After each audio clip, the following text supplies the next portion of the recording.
اب اس کا مطلب یہ نہ ہوا کہ اجتہاد قرآن اور سنت کے علاوہ کسی عمل کا نام ہے. یہ ایک تصور عام ہے جو کہ ایک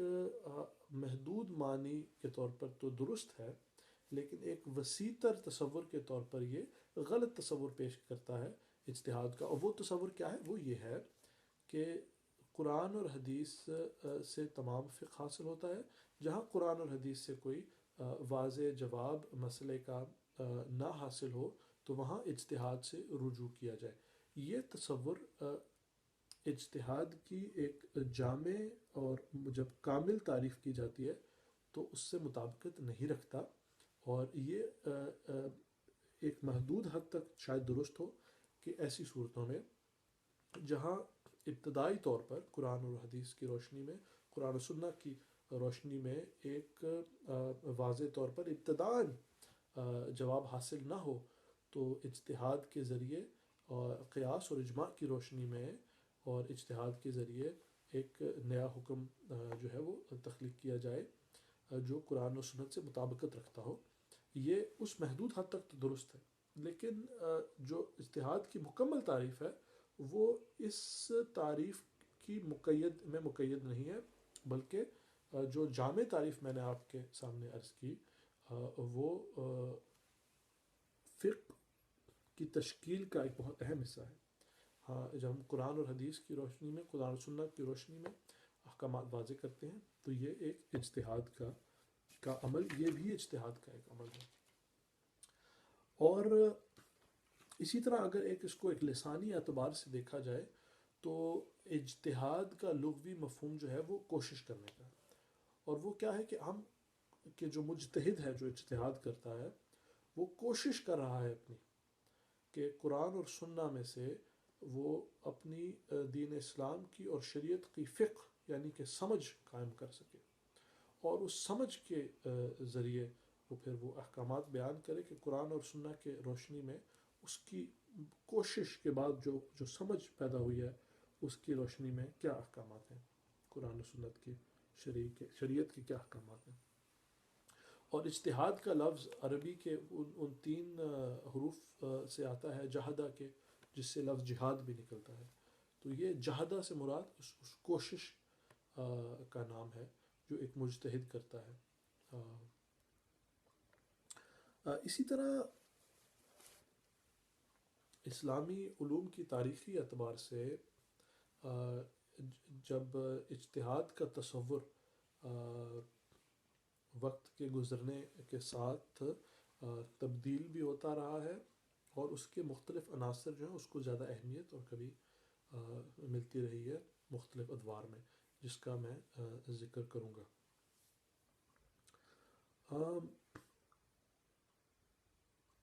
10ویں صدی کے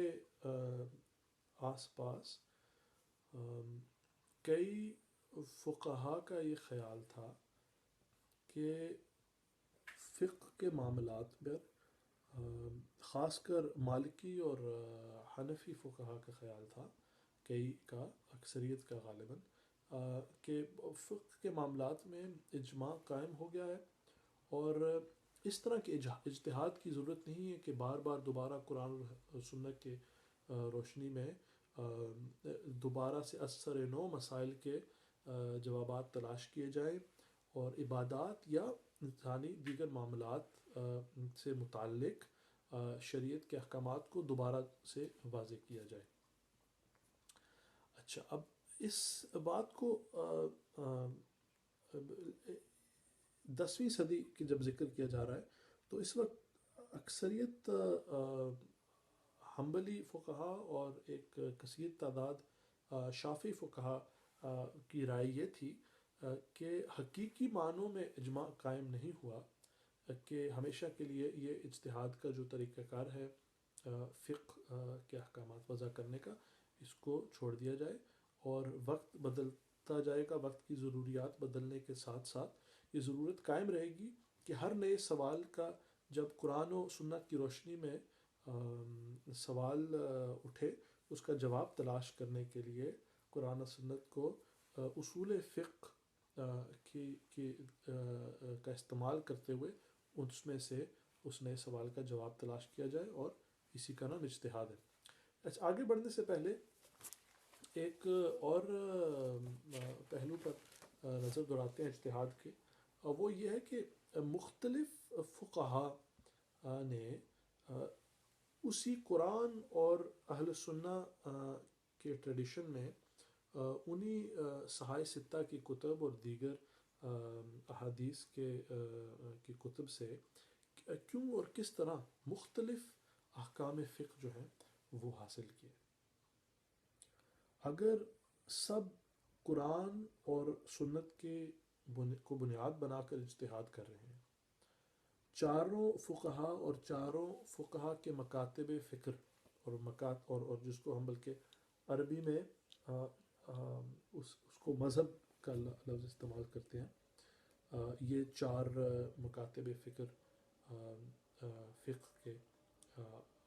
حنفی مذہب کہتے ہیں، مالکی مذہب، شافعی مذہب اور حنبلی مذہب۔ تو جب میں مذہب کا لفظ استعمال کروں گا تو اسی تناظر میں، اسی معنی میں سے مراد ہوگی۔ ان چاروں مذاہب کو اہل سنہ میں درست مانا جاتا ہے۔ ان کے اصول فقہ میں کچھ مختلف اصول رائج ہیں، دیگر میں کچھ مختلف اصول ہیں، کچھ میں کچھ اصول ہیں جس کے مترادف اس طرح کا دوسرا اصول موجود ہی نہیں ہے دیگر مذاہب میں،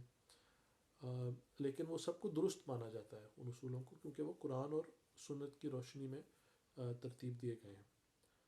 تو سوال یہ اٹھتا ہے کہ اسی قرآن اور سنت کی روشنی میں چاروں فقہ درست کس طرح سے ہو سکتے ہیں جب وہ مختلف نتیجے اور مختلف جواب دے رہے ہوں ایک ہی سوال کا؟ تو اس کا جواب ہمیں اصول فقہ کو دیکھنے سے ملتا ہے۔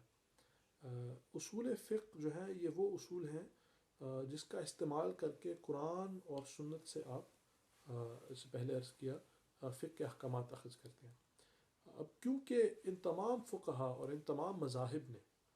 اپنے اصول فقہ کو مختلف طرح سے ترتیب دیا ہے، مختلف طریقے سے سمجھا ہے، اس لیے ان اصولوں کے بدلنے سے وہی قرآن اور وہی سنت انہی سوالوں کے مختلف جوابات دیتی ہے۔ اس لیے یہ سمجھنا ضروری ہے کہ جب ہم اثر نو اجتہاد کی بات کرتے ہیں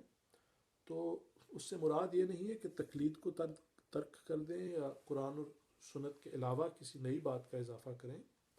نعوذ باللہ، بلکہ اس سے مراد یہ ہے کہ ایک طے کردہ اصول فقہ کا اختیار کر کے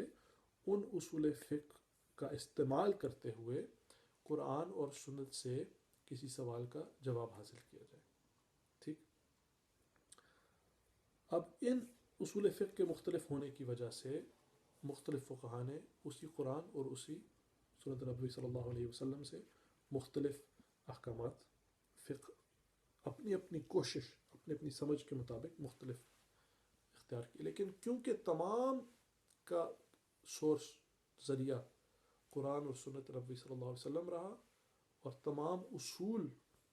جو ہیں وہ بنیادی طور پر درست اصول رہے، اس لیے اس بات کو غیر اہم سمجھا جاتا ہے کہ آخر میں حکم کیا اخذ ہوا فقہ میں، وہ چاروں درست اس لیے ٹھہرے کیونکہ وہ چاروں اللہ کے کلام اور حضور علیہ الصلوۃ والسلام کی سنت پر مبنی ہیں، اور ان اصولوں کا استعمال کر کے اخذ کیے گئے جو کہ از خود اللہ کے کلام اور اس کے رسول صلی اللہ علیہ وسلم کی سنت پر مبنی ہے اور اجماع اور قیاس پر مبنی ہے۔ اب اس جگہ ہم آگے بڑھتے ہیں، تاریخی اعتبار سے اجتہاد کو دیکھتے ہیں۔ 10ویں صدی کے متعلق میں نے عرض کیا کہ ایک رائے قائم ہوئی تھی، لیکن اسی طرح جب اجتہاد کا تصور جو ہے وہ پختہ ہوتا رہا تو ہم دیکھتے ہیں کہ 11ویں صدی میں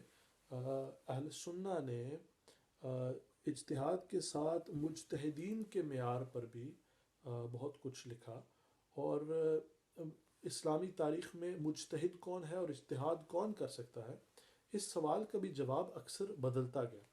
اور 11ویں صدی کے لگ بھگ اہل سنہ کے فقہا نے